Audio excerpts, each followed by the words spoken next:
Thank you, Mr. Allmeyer. Mr. West? Thank you, Mr. Chairman. We've kind of run into some difficulties down in Florida with the EPA and this thing called the numeric nutrient criteria, which is really affecting our farmers and also some of our local municipalities as far as stormwater runoff. And one of the things that they've been asking is, how do you determine the formulas for this numeric nutrient criteria regulation that they're coming down with? So when I was listening to you speak, Mr. Johnson, obviously, being from down south, I can't articulate all of those, highly technical things, but are there certain formulas that that you're developing with this conversion of the fuels or what have you, that the EPA is not consulting with you on, or are they coming down and showing you some type of calculation that they're using to bring in this regulatory environment on you?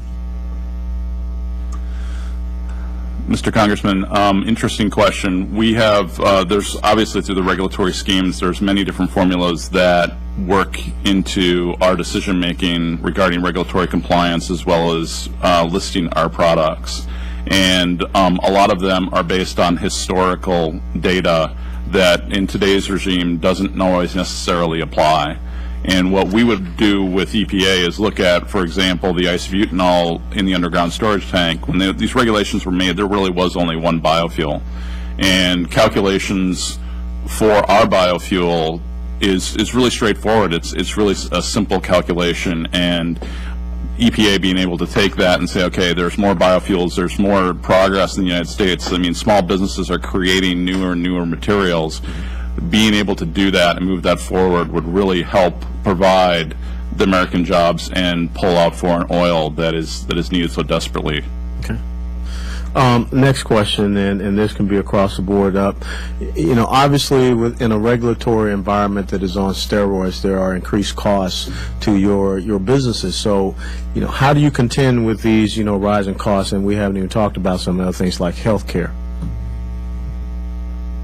I'll take a first shot at that, Mr. Congressman, is that when we put together our budgets, we put together a pretty big amount of money for the regulatory compliance, and that money could be used elsewhere in the business to provide more development, more jobs, where we're using that to simply file paperwork and comply. And it gets to be a pretty big percentage of any new project where you have to meet all these government regulations and be able to file all the paperwork required. Anything to streamline that and provide regulatory certainty would provide benefit to the overall company and reduce our costs.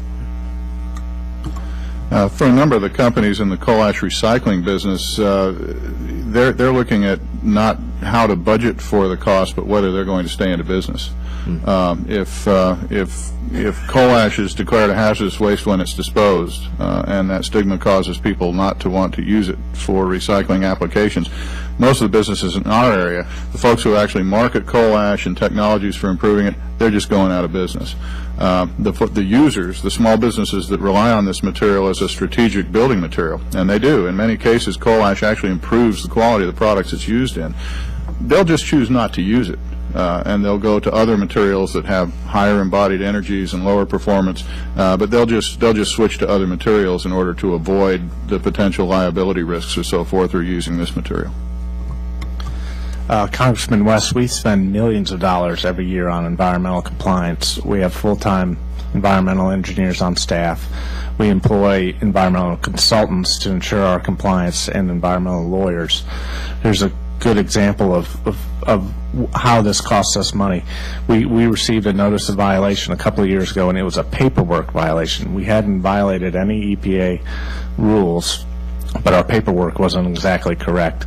So that costs a fine, and then our lawyers and engineers have to work on that. And then the next time we submitted our paperwork, we failed to note the NOV that they gave us.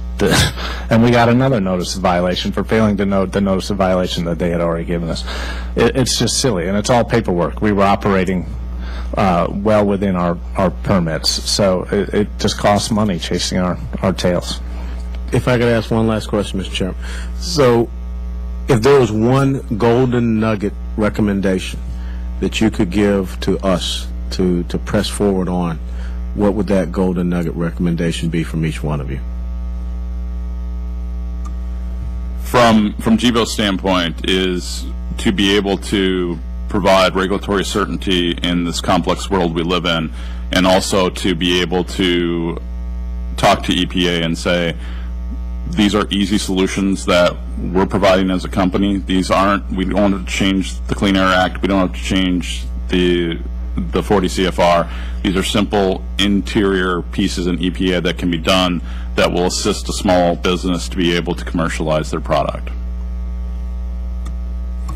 I would agree with Mr. Johnston's plea for regulatory certainty, and add to that as a small business committee, it would be wonderful if EPA could be encouraged to follow their already existing guidance for evaluating impacts on small businesses, and not just direct impacts of the regulations, but the indirect impacts on small businesses. If we could just get EPA to use their Small Business Advisory Review Panel authority and follow the executive orders that they've already been given to properly assess the impacts on small business, I think we'd see a tremendous change. But they spend most of their time telling us why they don't have to look at our issues. I would say that the rules in place, the standards on air quality, on ozone, on particulate, are already extremely stringent and protect the air and water. Constantly lowering these standards to points where they can't even be met economically, and for very little health benefit in return, that would be the golden nugget. We just need to keep things where they are, and people can operate and they can hire again, and we'll be well in compliance of our permits. Thank you very much, gentlemen, and I'll yield back.